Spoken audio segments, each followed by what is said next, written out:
did. Uh, all right, I'm going to go ahead and get started. For all of you who have joined us on time, greatly appreciate it.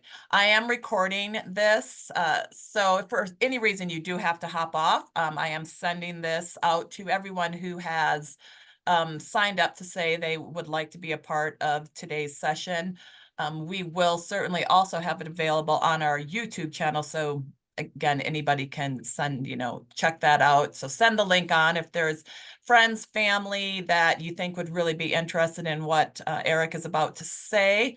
I am betting once you listen to this, you will pass it on to family and friends. I know I, for one, as soon as I hear Eric talk about any of this, I am extremely motivated and really do love the entire concept behind Vivo and what they are trying to do. I'm actually not going to say anymore. I'm going to just pass it on to you, Eric, and you can just take it away from here. Well, thank you, Tanya. I do appreciate the kind words. And I am excited to talk to you all about this program because we all understand the challenges related to what happens to us as we age. And part of today is to really create a little bit more education and awareness around that. And I think it's important to know what it is that we're battling as we get older, specifically around this concept of losing strength, losing function, ultimately losing our independence, and really diving a little bit deeper into the science of that so that we do have this understanding. But it's just as important to know that there's something we can do about it. And that's really where I get excited and hope that we can create some energy and enthusiasm around what does that mean? How do we maintain our strength? How do we maintain our independence and our health and our wellness to improve what we're now, I think, kind of generally calling health span? As we think about, we all talk about longevity and lifespan a lot. I think the term health span is really becoming more popular, which is the years of our life that we can live the healthy lives that we want to live. And I think there's a wonderful book called Outlive that's out right now by a gentleman named Dr. Peter Attia. And he talks about that last decade of life and what do you want your last decade of life to look like? And do you want it to be full of vibrance and doing the things that you love doing? Do you want it to be this continued decline into disability and losing our independence? And I think understanding what's possible is really important. And that's really what today is all about. And so with that, I thought I would start and just kind of really level set in terms of what we're talking about. And at the end of the day, we all know that as we get older, activities of daily living get more challenging. Whether it is carrying a bag of groceries up a flight of stairs, whether it is reaching up into that cabinet and grabbing a vase or maybe a jar or a box of cereal, whether it is getting up, standing up from a chair, getting off of the floor, all of these things get more difficult. And I think we intuitively expect that, right? As we get older and we approach that level of frailty. But I think why this is happening is an important thing to level set on. And we all are pretty familiar with this term or this expression, use it or lose it. But this is really, really important as we think about our bodies, as we think about our muscles, as we think about our strength, because it truly, nothing can be more true than we need to use our bodies or we will lose it. Well, what are we losing? We're losing muscle mass. We're losing our muscle tissue and fibers that allow us to do the things that we want to do in life every day. And specifically, this is a progressive condition. This is something that starts, believe it or not, in our 30s, and it accelerates as we age. And so as you can see in this graphic, we start off in our 20s with really kind of this concept of peak muscle mass and peak strength. And we begin that process in our 30s and through our 40s and 50s, and even to a certain extent, the beginning of our 60s, we lose anywhere from, let's say, 3 to 8% of muscle mass per decade. It happens slowly at first. We don't really notice it. But as we get into our 60s and especially into our mid to late 60s and beyond, this process really starts to accelerate. It's why many of us really, when we enter our 60s and our 70s, really begin to feel the quote unquote pains of aging. We start to notice our balance is not as good. We start to notice picking something off the ground gets a little bit harder. Maybe standing up off of the toilet seat gets a little bit more challenging.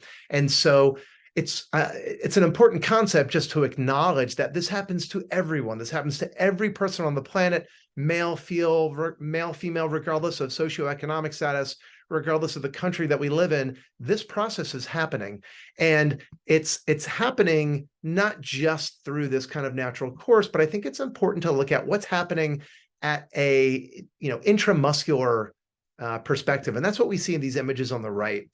By the way, Tanya, I'm not able to monitor the chat, so let me know if I need to change something as we're going through. Thank you. So on this image on the top here, we see the cross-section of the human thigh of a 20-year-old. And this should look kind of familiar to you. It looks like a steak, right? Where it's really, really dense material. You've got this white around the outside, and here's the bone in the middle. Well, this dense material is muscle. And you can see it's very dense, it's very dark, right? And it's pretty consistent. That is a healthy muscle. What happens as we age, if you look at that same cross-section of a human thigh, you'll notice something different. You'll notice all of this white permeating throughout the muscle. I'm sure many of you, if you enjoy a good steak as I do, you'll know that this white, this is fat. And what happens is fat, as we lose muscle mass as we get older, it gets replaced by fat. Well, what does that do? Well, it does two really, really significant things. One is it contributes to cardiovascular disease, but the other is it really impedes with the healthy function of that muscle. And when you've got this fat that is getting in the way, it doesn't allow for as effective functionality of that muscle that it does when we're in our 20s. So not only is it smaller, but it's less effective. And what happens is it really impacts our ability to do things that require strength. Well, this loss of muscle mass combined with loss of strength, combined with a loss of function, leads to something called sarcopenia. Sounds like it's an island off the coast of Greece. It is not. Sarcopenia is a condition that virtually all of us will go through in some form or fashion. It is this progressive loss of muscle mass as we age that leads to a loss of function and ultimately a level of disability and a loss of independence. And it's just a word that I had never heard until I started this company and really this focus. And it's really important that we all have this as a part of our vocabulary, is knowing, talking to our doctors about sarcopenia, making sure that we are focused on this concept that we're losing muscle mass, we're losing strength, and it leads to all these really, really negative consequences. What does sarcopenia lead to? Falls, type 2 diabetes, osteoporosis, cardiovascular disease, hypertension, obesity. It has an impact on dementia and cognitive abilities, COPD, chronic kidney disease, on and on and on. There are so many of these negative consequences, these chronic diseases of aging that we talk about. The precursor to all of that is the fact that we're losing our strength and we're losing our muscle mass, which begins to change our lifestyle and more rapidly pursues those negative consequences. And so it's really important that everyone is aware that this is happening to their bodies as we all sit here listening to this. But I don't want it to be all doom and gloom, because yes, this is happening. This is a natural part of the aging process, but there is something we can do about it. And that's something you probably would have guessed from the title of this presentation is strength training.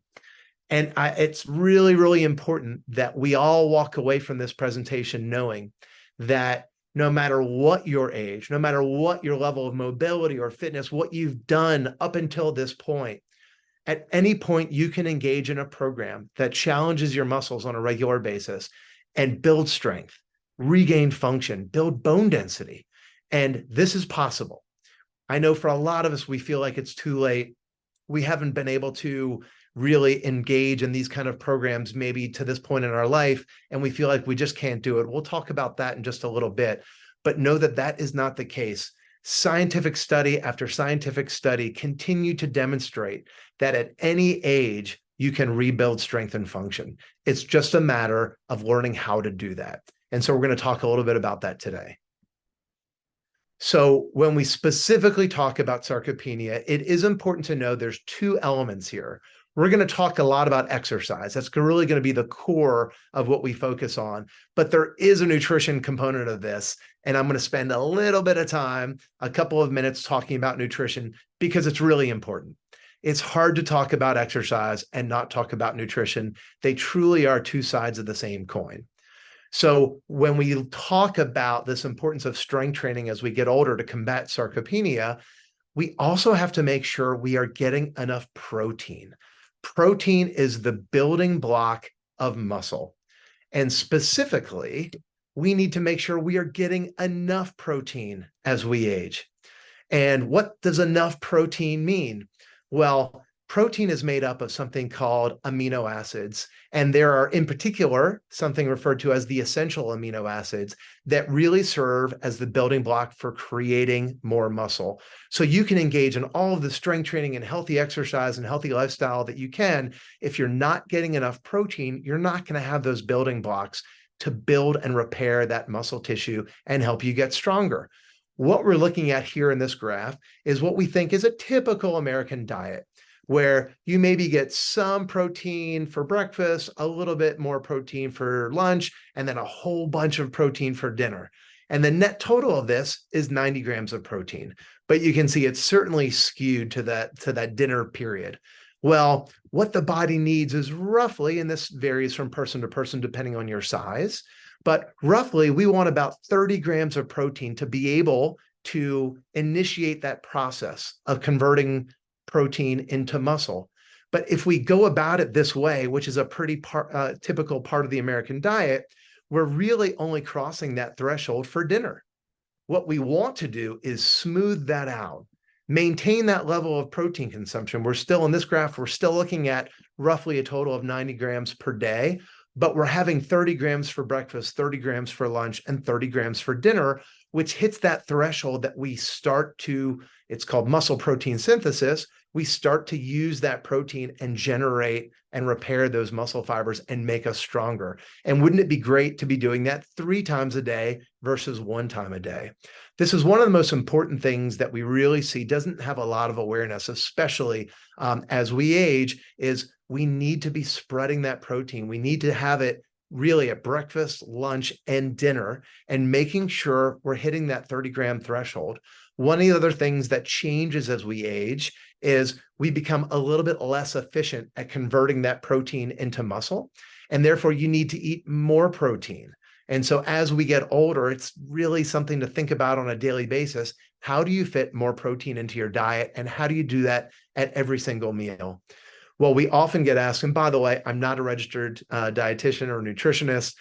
We happen to have those on staff at Vivo, but this is so I always get a lot of questions at the end of these presentations about nutrition. I'll do my best to answer them, but what you're seeing is about the extent of my knowledge. But what we really want to do is incorporate this into our lives. What does 30 grams look like?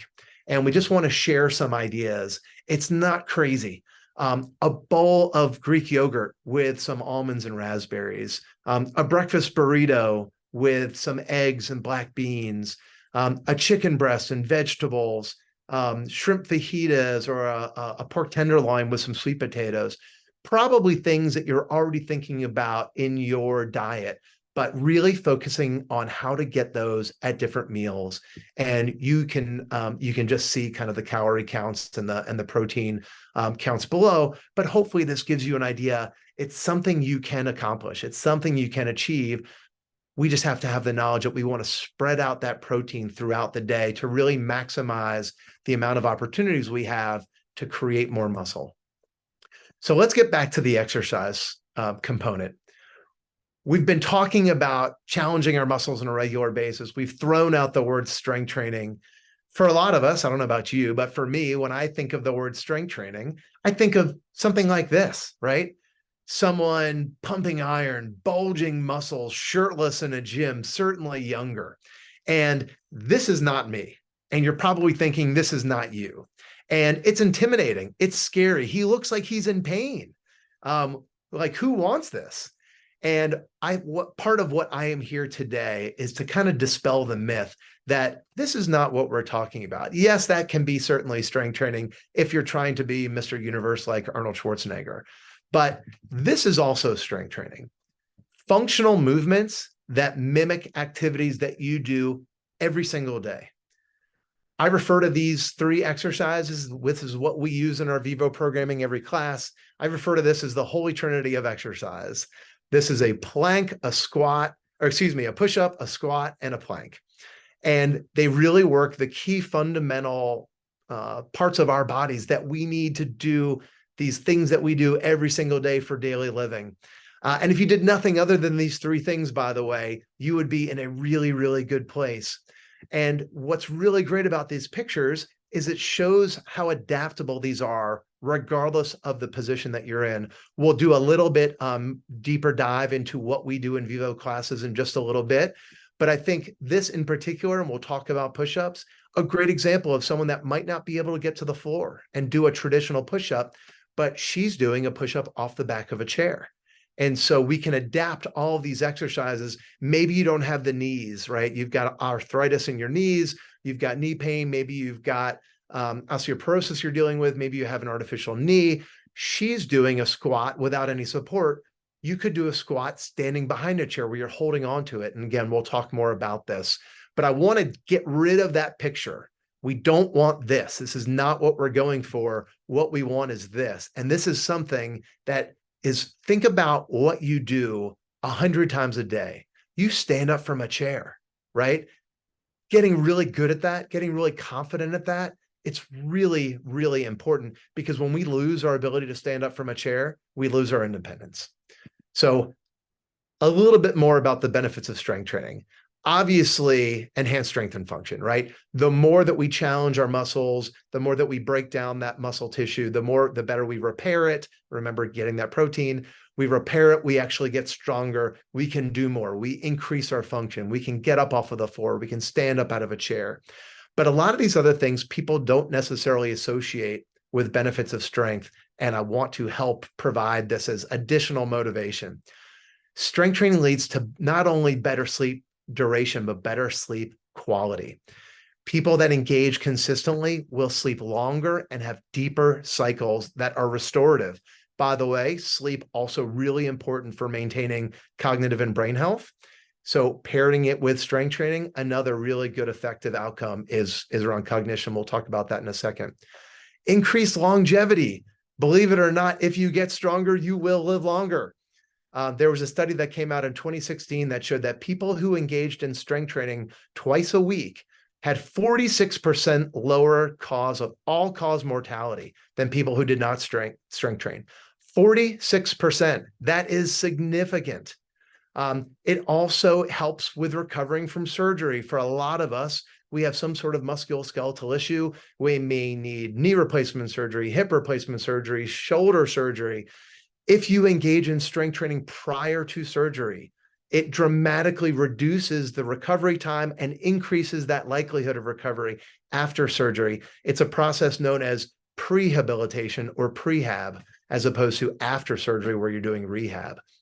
And probably obvious, but important to state, falls are one of the most detrimental things that we all probably recognize happen to us as older adults.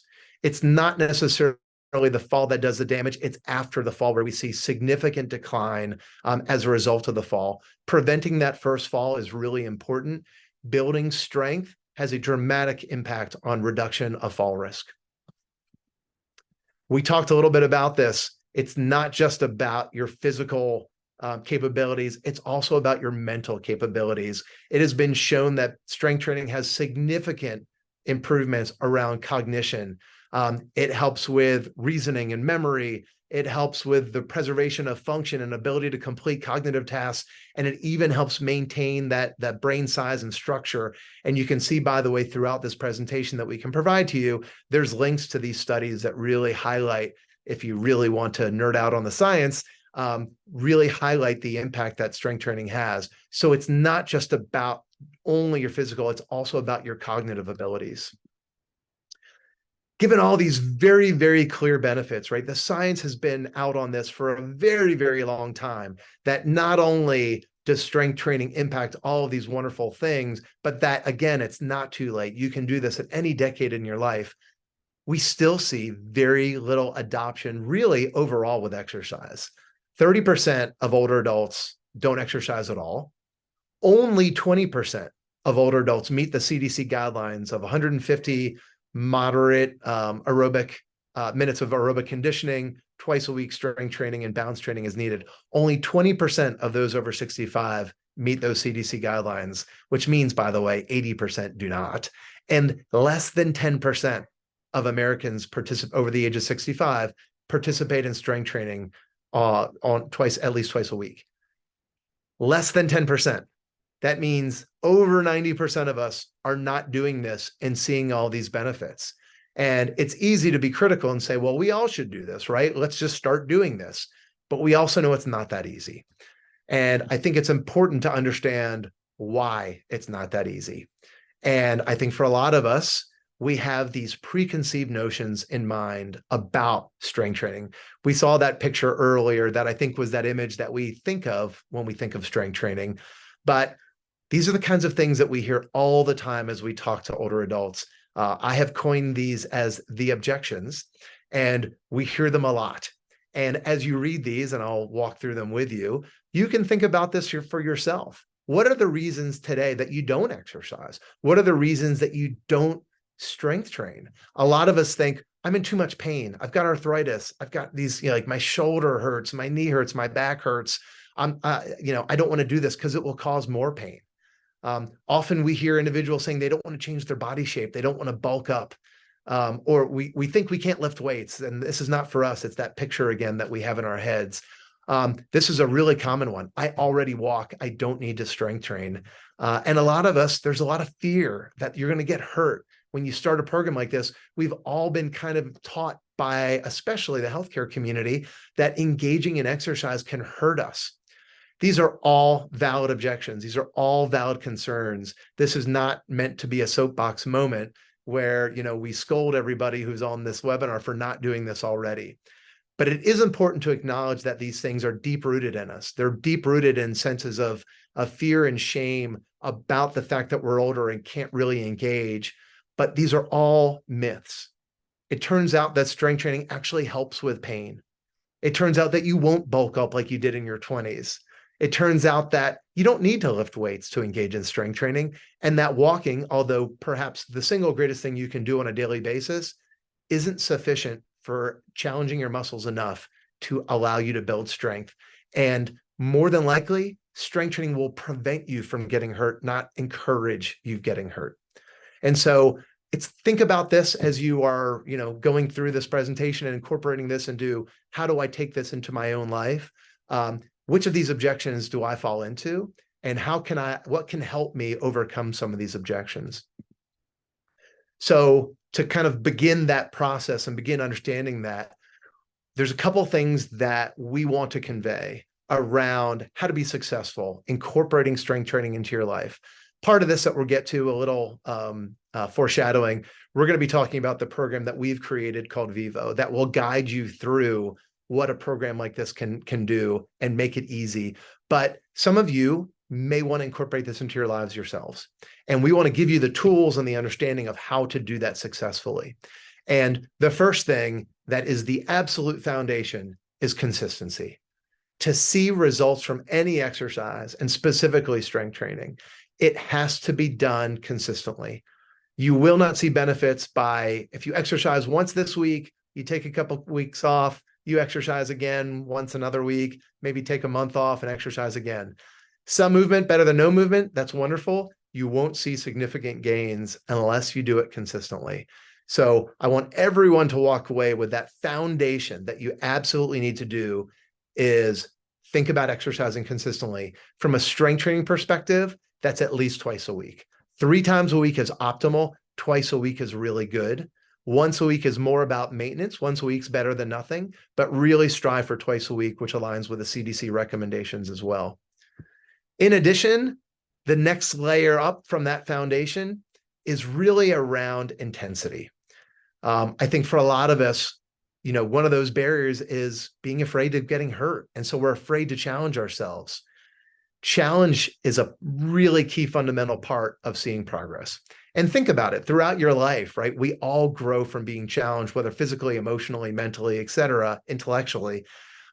Bringing in challenge, the human body responds very, very well to challenge by growing.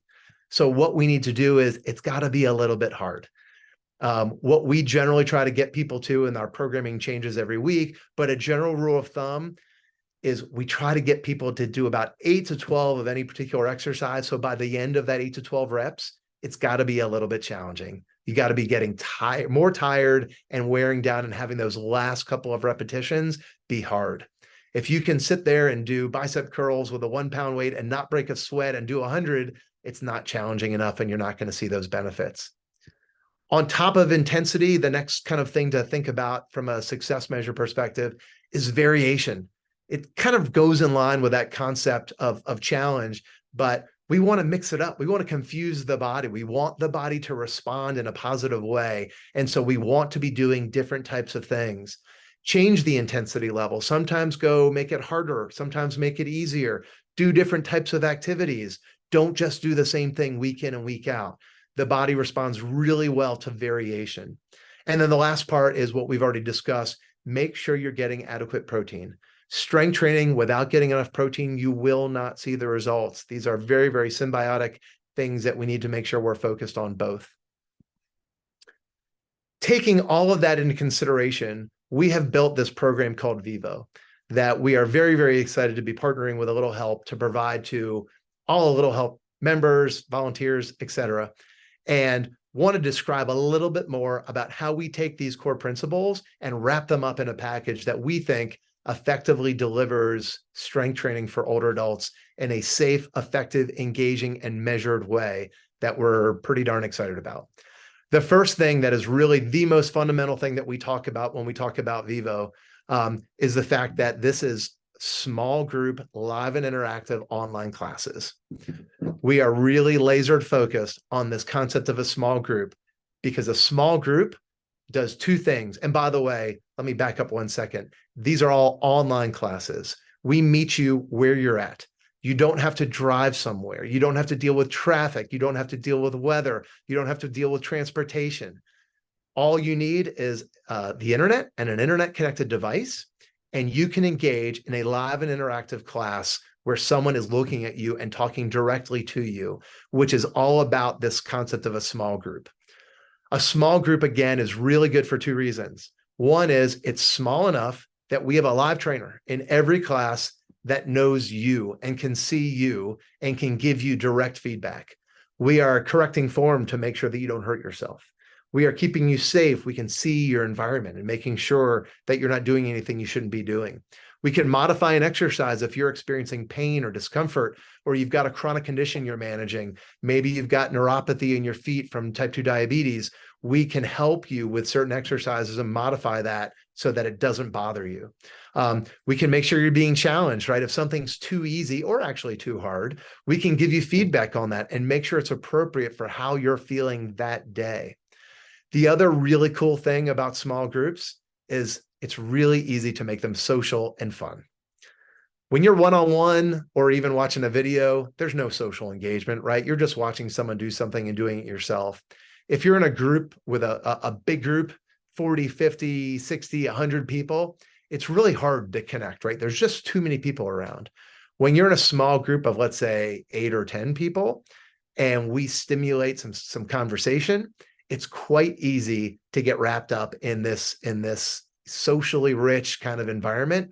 And before you know it, class is over because you're laughing, it's silly, it's fun, it's social. So we really lean into this aspect of social engagement and making the classes more interactive because they're small. So again, that small group allows us really these two things of individualizing it for everybody, but also making it social and fun. We also will deliver what's called a periodized program. This really is all about that variation and intensity that we talked about on the last slide. So every single week, we're doing something different. The theme will change, maybe the exercises will change. We want to continuously challenge the body. So we've built this program that literally changes every week for a year. And so you're never doing the same workout ever again. And when you do, you actually won't remember because it was a year ago. So really trying to get to those outcomes. We also focus on the brain, and we do that through something called dual task exercises. This is also really a great way of how we encourage communication and social engagement and fun. But what a dual task exercise is, the kind of official definition is it's the simultaneous motor task, physical movement, plus cognitive recall. In other words, we ask people questions while they're exercising. Sometimes it's really silly. We'll have everyone doing a warm-up circuit, maybe where you're standing up and sitting down in a chair or doing squats, whatever you can do.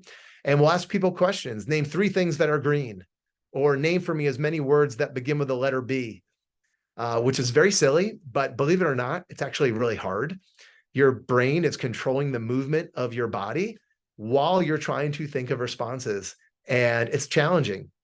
What's happening from a physiological perspective is called neuroplasticity and neurogenesis. It's the creation and connection of neural pathways that really promote executive function. It helps with balance. It helps with delaying cognitive decline, and it also gets people talking.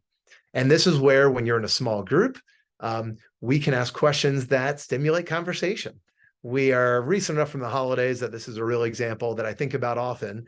Is one of the questions that we asked as our dual task in an exercise class was, what's the part of the holiday meal that you're most looking forward to? And I take Vivo twice a week with my dad. I live in Atlanta. My dad lives in Philadelphia. We do this together. It's a wonderful opportunity to see each other twice a week and have this shared experience. So in this class that I'm in with my dad, someone responded that the part of the meal they were most looking forward to was cranberry sauce. And someone else responded to that and said, cranberry sauce is disgusting.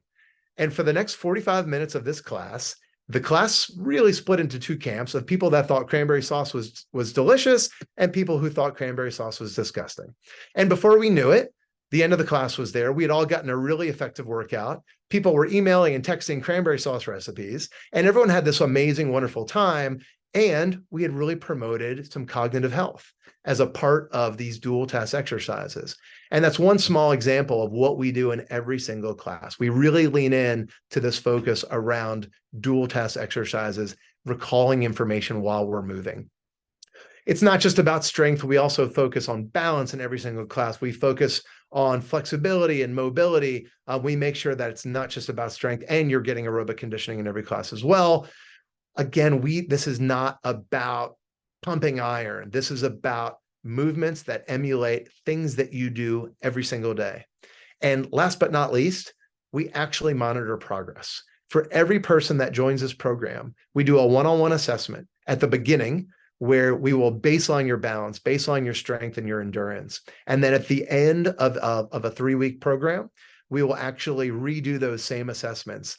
And I can guarantee you that you will improve, because we've been doing this for 4 years now, and we have baseline assessed and reassessed 1,000 people, and 100% of them have shown some improvement. It is just the way the human body works. It turns out if you strength train consistently, you will get stronger. So this is something that works. This is something that if you engage on a consistent basis, you will see outcomes, and we will help measure and capture those and give those back to you. So really serve as a wonderful motivation. These are the kind of results that we are seeing after doing a lot of this. We had this very much an evidence-based program that we're very, very excited about. And in just 2 months of doing Vivo classes, we see averages of roughly 25% increase in strength and endurance. That's just 16 classes of exercise. Imagine 2 months from now being 25% stronger than you are today. It's a really big deal. And again, it's not just the physical, it's improved sleep.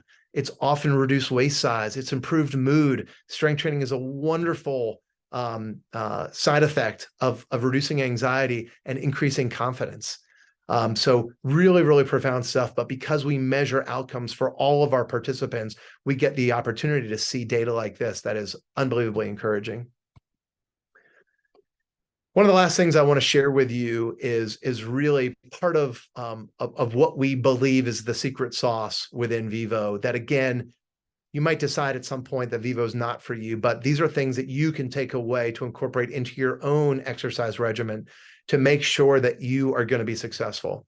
And again, this is really a part of what we preach, because everything else that we've just said, if you're not focused on safety, it's going to be the negative consequence, the detrimental side of exercise, which is if you're not working with someone who knows what they're doing, or you don't already know what you're doing, there's a lot of risk involved.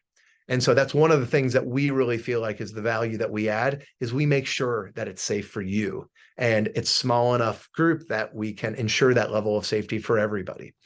If you do this on your own, make sure you have that foundation of safety. Work with a personal trainer, work with another individual who can really guide you through what does it mean. Talk to your physician, right? Make sure that this is appropriate for you and your specific conditions that you're dealing with. Safety is really at the top of that hierarchy. The second thing, which is to our right here, we talked earlier about consistency, right? Consistency is that foundation. If you don't do it consistently, you're not going to see those outcomes. Well, what's the most important thing to doing something consistently? It's got to be fun. If it's not fun, you're not going to do it consistently.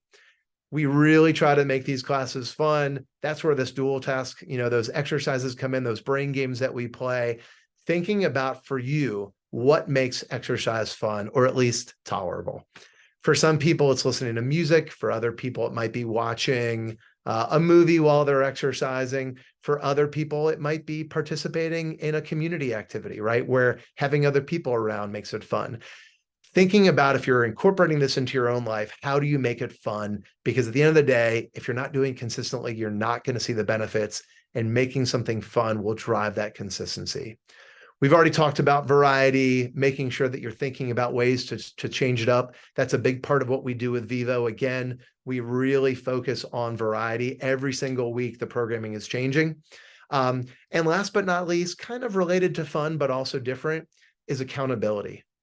Accountability is really at the heart of what we think about as behavioral change. Here's the kind of unfortunate part of everything that I'm talking about.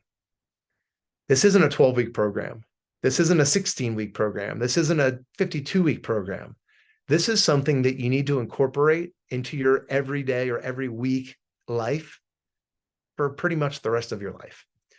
Exercise is one of those things that we just constantly need to be doing. And to really adopt that, we have to experience behavioral change. We have to make this just part of our normal routine. The more we have to try to do it and fit it into our schedule, the less successful we'll be. So how do we create that behavioral change? And behavioral change really stems from a system of accountability. And accountability looks a little bit different for everybody. For some people, accountability is scheduling an appointment in their calendar. For other people, accountability is doing this in a group of other people where they're expecting you to be there. For other individuals, accountability is paying someone for an appointment with a personal trainer that they're waiting on them at a gym or a studio for. Thinking about accountability is a really, really important part of this. What we do with Vivo is we try to leverage all of that. We schedule an appointment in your calendar. You've got an appointment with a live person who's expecting you to be there. And there's a small group that's expecting you to be there. And that small group is really trying to encourage you to be there. And so we really think of Vivo as kind of your accountability buddy to make this thing that feels a little bit strange and maybe a little bit scary, less scary, less strange, and more something that you can adopt as behavioral change. At the end of the day, there is really no level of benefits that I can share, of objections that I can share, of the science of what happens as we strength train that I can share that is important of you finding your own motivation to start a program like this. And there's a wonderful book called Younger Next Year. If you haven't read it, I'd strongly recommend it. It is really the kind of the Bible of how we created this program. And it helps you understand that we can create the future aging life that we want, but it requires some knowledge and it requires some practice. And one of the concepts they talk about is a kedge. A kedge is an old nautical term that refers back to when the wind would die down on these sailboats, they would anchor a boat and everybody would focus on this one big goal of pulling the boat to get it to start moving so that they could continue with their journey. Well, that's a principle that they take into consideration in this book for creating motivation for you to really have as your North Star. So thinking about what do you want to be able to do as you age? Do you want to be able to get on the floor and play with your grandkids? Do you want to be able to climb the steps of the Colosseum and take that dream vacation in Rome, or go on a safari, or Machu Picchu, whatever that looks like for you? Do you want to be able to run a 5K, a 10K, a half marathon? What are the things that are important to you? And use that as motivation. Make that be your kedge. And every year, come up with something that drives motivation to help you take that first step, because that first step is often the hardest. That's what we see, is once people get in this program, that accountability starts to happen, that behavioral change starts to happen, but that first step can be hard. And so thinking about a North Star, a goal, some motivation for yourself, for things that you want to be doing that are important to you, those are really important things to kind of set out there to really help you take that first step. At this point, I do want to take you through a little bit of what we do in Vivo. Before I do that, I wanted to pause. Tanya, I don't know if there's questions that There we want to is, go through now yeah, there is before one, Eric. And then again, everyone, please feel free to use the chat or Q&A. And at the bottom there is, when you see your three little dots and says more, you can also raise a hand and I will unmute you if you would prefer to speak it rather than type it. Dale was asking, you said we can increase muscle mass. This might be a tough one to answer, but how much might a 70-year-old increase? Like, is he back to his 50s? Is he back to his 30s? Like, what kind of muscle increase are we talking about? So it's a great question. And by the way, there is no specific answer because everybody's different. And depending on what you are like in your 30s, someone else might have been different in your 30s. In general, you're probably not going to go back to your 30s as a general rule, assuming kind of a normal progression of fitness throughout one's life. But you absolutely can make improvements. And those improvements can be significant, and they are different for everyone. And again, there's a couple of big variables that you need to consider. How many times a week do you strength train? In particular, exercise is a broader concept. We're really just focusing on the science behind building strength. Focusing on doing this 3 times a week, you will see more significant gains than if you do it twice a week or once a week. 3 times a week can feel like a lot for people. So sometimes twice a week is kind of where we all end up. So the more you do this, the more challenge you get, the more variation you get, the greater the increases that you get, the making sure you get enough protein, as we talked about. These are all really, really important variables that help answer that question. In general, you can absolutely get back to the levels of strength that you had in your 50s. And as you get older and older and older, that range starts to move, right? So when you're in your 80s, it's harder to get back to your 50s. In that book that I first mentioned when we first started talking, which is Outlive by Peter Attia, he actually talks about wanting to participate in something called the Centenarian Olympics, the Olympics for people who are 100. And he actually backs that up to say, if you want to be doing this when you're 100, you need to be able to do this when you're 80. It's a wonderful resource to check out if you haven't looked at that book. I strongly recommend it. It's a little bit long and he gets a little bit into the science of it, but it's all wonderful stuff that hopefully serves as motivation. Long story short, there's no simple answer for that other than you absolutely can increase your strength when you're in your 70s. So one other question, Eric, was how does yoga fit into all of this? Can that be considered a day of strength training if you're doing yoga? So again, a little bit more complex. The short answer is yes, absolutely. For many yoga programs, it is a strength exercise. There's a lot of strength involved with yoga. There's different kinds of yoga. There's chair yoga. There's more gentle yoga. There's more challenging yoga. So really, it's more about your functional capacity and what you can do. And again, it's got to be a little bit challenging. So yoga is a wonderful tool for a lot of different things. Certainly mobility, flexibility, balance, cognitive ability, mental health. These are all really, really important things to incorporate. And yoga is a fantastic tool to make those things happen. There are absolutely elements of strength. So if it's hard for you as you're going through this yoga program, and you can feel it, right? You can feel it challenging your strength. A lot of movements, you're in a plank position where maybe you're bringing one leg up next to your arm or things like that. Then absolutely that can count as strength, but it all depends on what that program is and how challenging it is for you. So you have to listen to your bodies. If you go through a yoga routine and it's really much more about calming and mindfulness and some very gentle stretching, might not be as much about strength. I've certainly participated in yoga programs that are all about strength and are extremely challenging. And so I guess I would just answer that by yes, it can be, but just make sure that it is achieving that if you're counting as a strength day. There isn't another question, but I did just want to go back because this I actually found really fascinating, and you don't have to go into the deep story of it. But I used to just be a big walker. And honestly, you did kind of change my tune on that because, right, every time you hear walking, especially as you get older, I used to be a runner and can't run anymore. So I'm like, walking, that's perfect. Can you kind of go back to your little story about your mom just quickly and, not to like rehash everything, but I did think it was interesting. And again, for me, it's like, oh, all right, I should add strength training.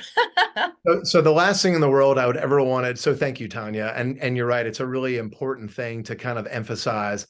I want to preface any subsequent discussion about walking by saying the goal of this is not to tell you to walk less. Everybody should walk as much as humanly possible. Walking is free. Walking is something you can literally do even if you don't have any equipment or don't have any, abilities. It is really, really simple thing to undertake and incorporate into your day. It's a great way to start the day. One of the things that we learn more and more about is to get out in sunlight when we wake up. It helps the body naturally adjust. Walking is a fabulous way to do that. It's great for your heart. It's great for your mind. It's a great way to connect with other people. That being said, unless you are really being intentional with your walking, hiking, walking hills backwards, there's ways to bring strength into a walk. Most of the time, we're not doing that. We're walking, we're doing a stroll around the neighborhood, right? Where we maybe keep picking up our pace and getting a cardiovascular workout. We're really not challenging our muscles on a regular basis. I experienced this firsthand to Tanya's question with my own mom. That really set me on the path of learning about sarcopenia and what we're talking about today, because my mom in her mid-70s started having a series of falls. And I became a remote caregiver. My mom lives in Florida. I live in Atlanta, Georgia, and really started becoming a concerning thing because every fall is really devastating. And her physician at the time told her that she needed to walk more. That was the response for why she was having falls. And my mom was already walking every day and was walking religiously every day. And she was still experiencing these falls. And that really set me off on this journey to understand why, when the healthcare system is really delivering this message around the importance of walking, is my mom still having these health issues and these falls. And what I found was falls are a complicated thing. Falls rely a lot on balance and proprioception, and those things are highly dependent on our strength. And without challenging your muscles on a regular basis, you are going to continue to lose muscle mass. You are going to continue to lose strength. You're going to continue to lose bone density. And so there's only really one way to preserve those things, and that is through challenging your muscles on a regular basis, also known as strength training. There are ways, as I just noted, to incorporate that into a walk, right? Changing the direction that you're walking up hills, walking down hills, changing varied terrain. There are other ways that some people will add weight to through a vest or a backpack or something to increase that level of challenge. But that's all kind of above and beyond what I think most people think of when they're talking about walking. And so this is not to discourage anyone from walking. Walking is the single most wonderful thing that you can do every single day and should continue to do. But you need to incorporate strength training to really maintain that independence and maintain your function that you need. Perfect. Thanks, Eric. Nothing else is popping up. Again, please keep using that, and I'll just let Eric go on, but please keep using the Q&A, the chat, hand raising, and I will keep an eye on that, and we'll open it up again and ask Eric some more questions. Well, great. And I think we have about 10 minutes left. Is that right? Yep. So what I want to do is really just show you a little bit about what a Vivo class looks like. And because they all have a very similar look and feel, what we do is we send this out before every class. You'll see within the workout that you get yourself. First of all, we're not showing it here, but you just get a button that says join class. You click it, it opens up a Zoom window, but you go into your class. It's really, really straightforward.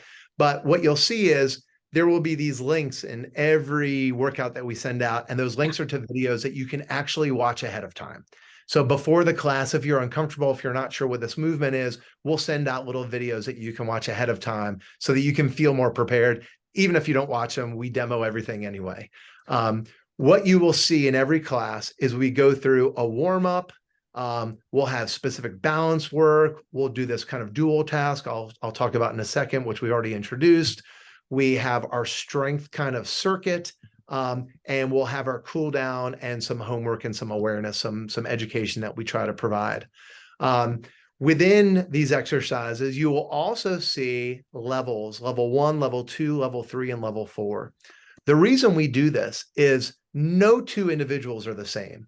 Some of us may be really experienced exercisers, but we haven't exercised in a very long time, and maybe we don't have a lot of strength. Or maybe we have really strong upper bodies, but we're dealing with some knee issues or some lower body issues. Maybe we're coming off of knee replacement surgery, or vice versa. Maybe you have a really strong lower body, but you're dealing with shoulder pain and you're not able to do as much heavy exercise on your upper body. Every single exercise that we do, we want to present different variations to meet your needs for that day. And for that day is really important because some days we feel great and some days we don't feel so great. And so really thinking about how you feel in that moment is why we do this. So I'll talk about the dual task first. This example that we use is one that we see a lot of fun with, which is a shadow boxing exercise. And we don't really have enough time, but we do offer these free intro classes, and you can experience what this looks like if you're still a little unsure of if you can do Vivo or not. The short answer is you probably can, but we want to give everyone an opportunity to try this out themselves. So you can certainly reach back out to Tanya and a little help, and we'll help you get into just a free introductory class that does more talking than moving, but enough moving to give you the confidence that you can do this. So here's an example where we actually teach everyone in the class a sequence of different boxing punches that are associated with numbers. And a number 1 is a left jab, and a number 2 is a right jab, and a number 3 is a left hook, and a number 4 is a right hook, and number 5 is a left uppercut, and number 6 is a right uppercut.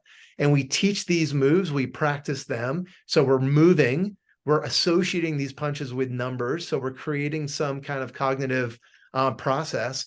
And then we just start building number sequences. So we may start with 1, 2, 4. And your brain has to remember that 1 is a left jab, 2 is a right, and 4 is a right hook. And it becomes kind of this fun, silly thing where we're trying to remember these different punches associated with these numbers. And this is a perfect example of a dual task exercise where we're physically moving our body and we're recalling information that we've been taught. This is actually borrowed from, if you know anyone with Parkinson's, Parkinson's often has boxing classes have been shown what to be one of the most effective ways to manage those symptoms of Parkinson's and delay the progressions of Parkinson's. They're doing exactly this. There are these dual task exercises and leveraging boxing drills to really facilitate. So we incorporate a lot of those same aspects. The next part in this program, this sample program, is around balance. Single leg balance, you've probably heard, is one of the best predictors of falls and longevity as we age. We work on single leg balance a lot. We want you to get really good at it. And so you can see a really good example of different levels. For some individuals, you may not be able to do single leg balance at all. So a level 1 would be trying to train ourselves, but you're holding onto a chair. So you're on a chair, you're lifting up one leg, you're supporting yourself, and over time we want you to less and less hold on to that chair to begin to develop that strength and that balance. Level 2 might be just a regular single leg hold. Level 3 might be a single leg balance with moving your eyes around the room, which is even harder. And level 4 would be doing a single leg balance with your eyes closed, which I can assure you is really challenging. And so just an example of how we can offer up different variations of the exact same exercise. So in the same class, you may have people who are closed eyes on one leg, looking around the room, and someone else who's standing behind a chair, holding on and trying to do a one-legged balance. It's all the same. It's what is appropriate for you that day. Then we get into kind of the meat of in this case, this is a strength workout.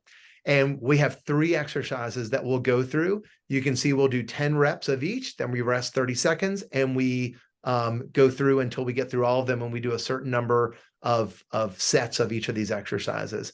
In this case, we're doing push-ups, we're doing bicep curls, and we're doing squats.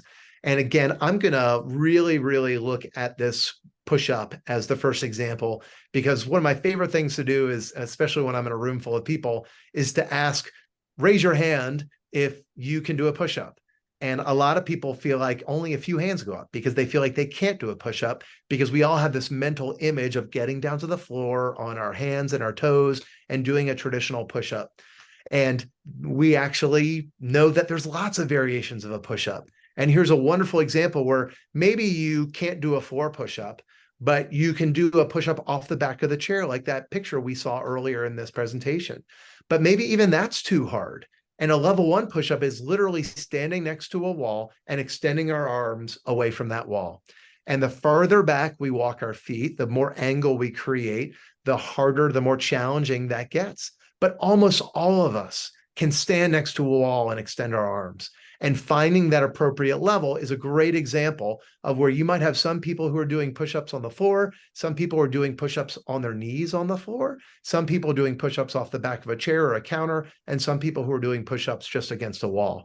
And everyone's doing the same exercise at the same time, but we have got a tremendous variety of where people are at that day in the class.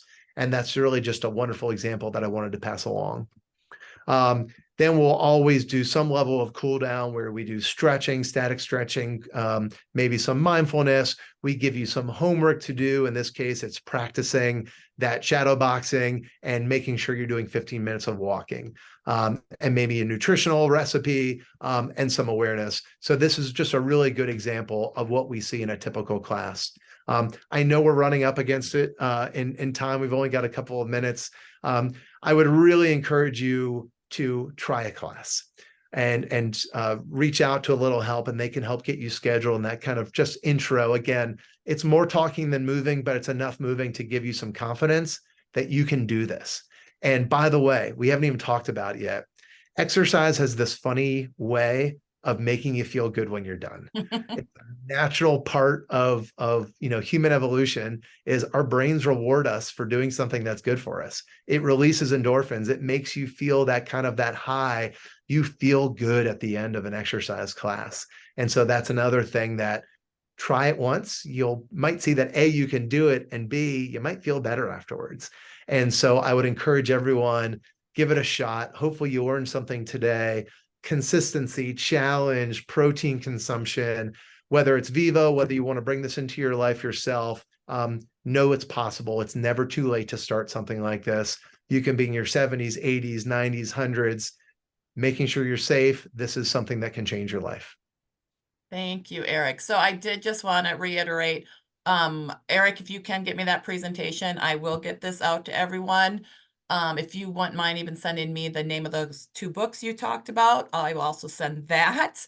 And then as Eric was saying, Vivo does do free trials. And so I will send a link, and or just email me if it's something you'd like to look into.